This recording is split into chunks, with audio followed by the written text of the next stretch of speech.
In today's video, we're going to be talking about how to read your program, how to understand sets, reps, and tempos. Okay, so these are three things that I mentioned throughout your programming, and it's really important to understand how to actually read your program in full so you can maximize your results. So firstly, why is it important to follow your program in full? Okay, as we know, progressive overload is crucial for improving your body composition and improving your strength levels. But you can only actually achieve progressive overload if you are following a training program consistently over time. Okay, it's really important that we are not jumping from program to program without structure, because this means that we're not actually going to push our bodies to the limit, which is necessary for progress. Okay, so you need to follow a program, start it from the start, follow it all the way through from week 1 until week 6 or week 8 or week 12, depending on what programming you are following, and complete the program in its entirety. Okay, it is not going to be effective for body composition changes or strength increases if you are program hopping, moving between one program to the next. So my biggest recommendations are always to follow your program from the first exercise listed through to the last.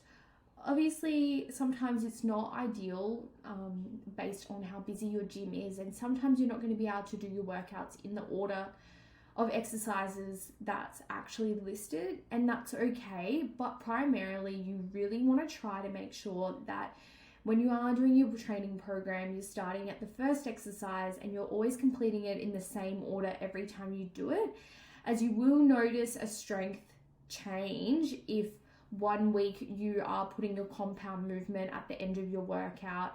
You probably find that you're not going to be as strong in that movement based on the order of the workouts.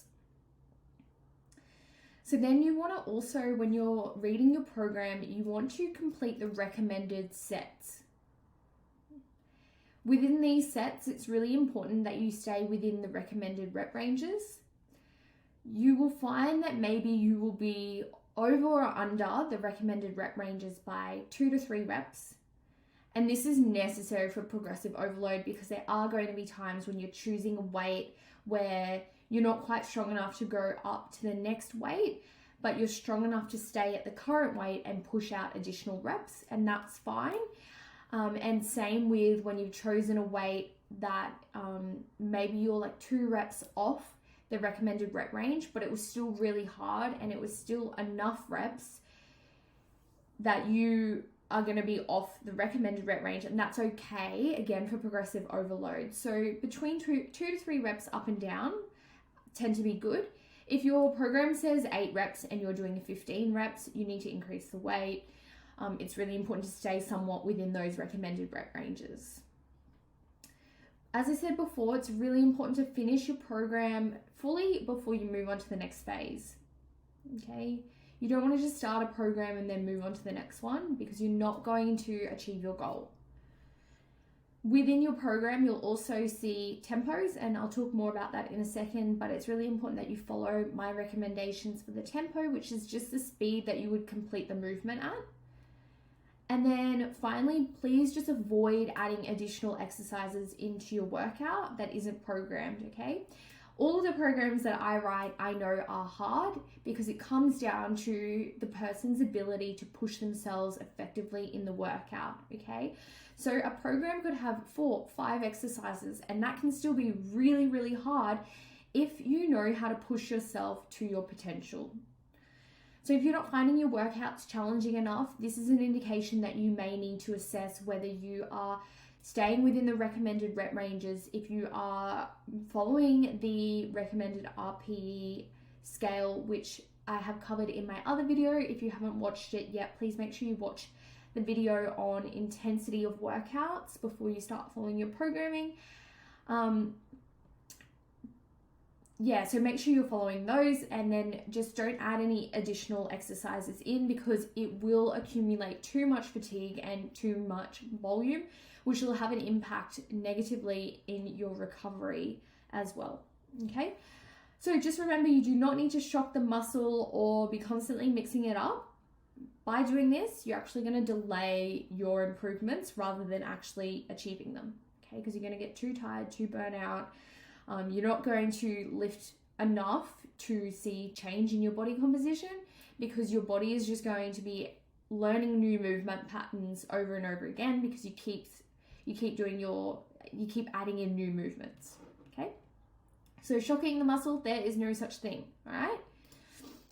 So now let's talk about sets and rep ranges and how to follow, okay? So for those that don't know, like reps, so a rep is short for repetition, okay?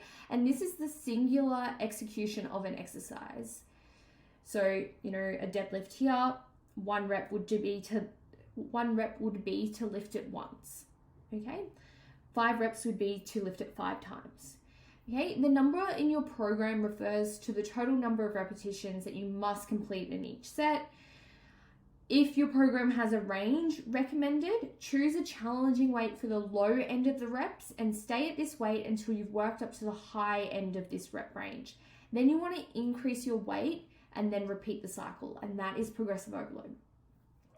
Now, sets refer to a collection of repetitions that you've completed. For example, you might have 4 sets of 10 reps, okay? Please don't add in any additional sets into your program other than the ones that you have been prescribed. This will lead to overtraining. It could lead to an injury, mental burnout, physical burnout, and we don't want that, okay? There is always going to be sufficient amount of volume in your training program for you to get results, okay? And if you add in extra, you're probably going to delay your results. Okay, and a warm-up set. So a warm-up set is where you use a lighter weight and you complete a number of repetitions in order to just warm that body part up into the movement pattern. Okay, a warm-up set is not included in your working sets as it's a lighter weight, which is actually not challenging. So my recommendation is if you are lifting, especially if you're lifting heavy, you need to warm up into the weight.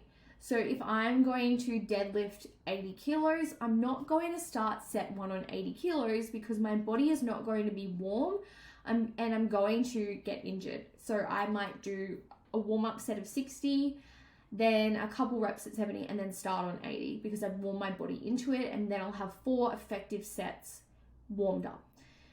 If you are new to training, you may not need many warm-up sets because you're not lifting super heavy, but as you get stronger, I would definitely recommend warming up in your sets as well. Even if you're not super strong yet, you might want one, you know, even if you're just squatting on the bar with maybe 40 kilos, you might want to do a set just with the bar on your back, or do some body weight squats before you add that weight onto your back, okay?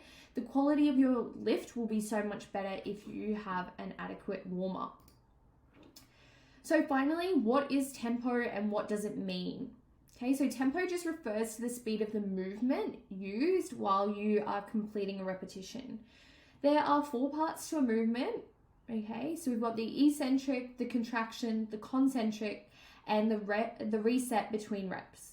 So if we look at a squat, for example, with the tempo of 2-1-2-1, which is the 2 is the eccentric, then we've got the pause is the contraction, and then we've got the concentric, which is coming up from the squat, and then the reset between reps is the second that you would rest in between reps, okay? So it would look like you're squatting, you've got the bar on your back, and you're counting to 2 as you go down from the squat, then you're pausing at the bottom for a count of 1, then you're coming back up for a count of 2, and then you're pausing in between each rep for a count of 1, okay?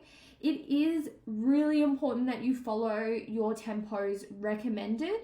If we follow tempos correctly, we will have the correct technique and we reduce the chance of injury.